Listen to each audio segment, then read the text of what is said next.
The Israeli Defense Forces who have been say they are conducting a precise counter-terror operation in eastern Rafah. Let's bring in our military analyst, Professor Michael Clarke. Professor Clarke, great to have you with us. You were listening to some of that. Louise really laying out the complicated nature of all of this. Are we now seeing the start of the operation in Rafah, do you think? Well, we've seen the start of something. The Israelis have got to choose now what to do because they were in control of the Kerem Shalom crossing, and although, as UNRWA said, it may be technically open, but there's nothing going through it, they've taken the Rafah crossing. And what they did, they pushed they've got 13 brigades on hand for this, but they've used 2 of them so far, 2 out of 13.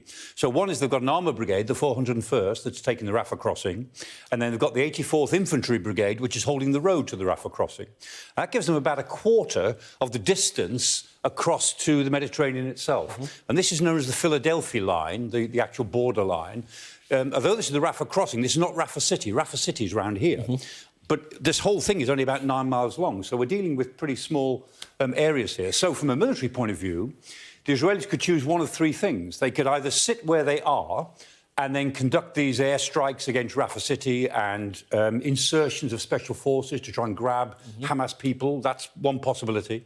A second possibility is that they could move out to the northwest, pushing civilians away into the so-called safe areas, as they do, and then move in on Rafah City that way. Or they could go right up the Philadelphia line and take the whole border, seal the tunnels, which they still say lead to Sinai, which in general a lot of them do, and then, as it were, put pressure on Rafah from that borderline. So they could do one of 3 things.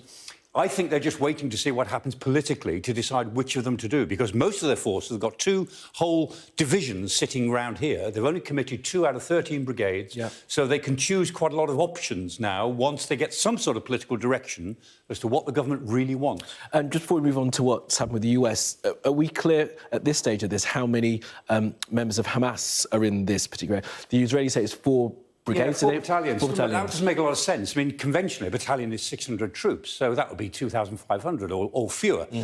They reckon more like 5,000. I mean, battalion is just it's a dignified term for cell structures of Hamas people. So the general view is 5,000. The Israelis have got about 50,000. These 2 big divisions, they're big for division sizes.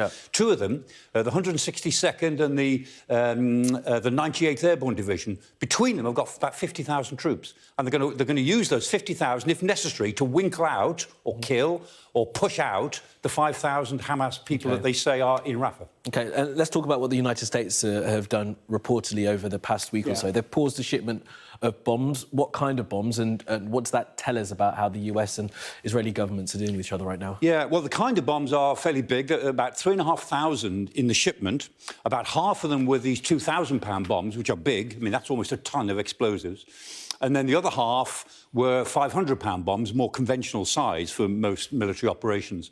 And clearly what the Americans are doing is saying, look, you can't have the bombs that are doing all of the damage to civilian structures. These big bombs, they are used to either bring down a whole building, of course, or to go deep underground to get tunnels that might be underneath them, since they leave a pretty big crater.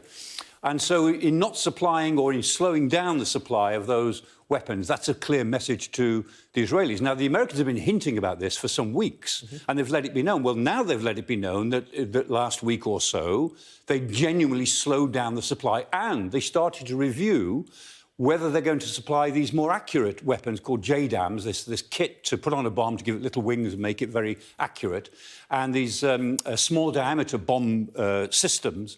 They're reviewing whether to supply them in the future. So again, the fact that they're telling us this, or letting it be known, is showing the outside world that they will keep supplying Israel with defensive systems, with missiles to fire against incoming Iranian missiles, if that were to happen again.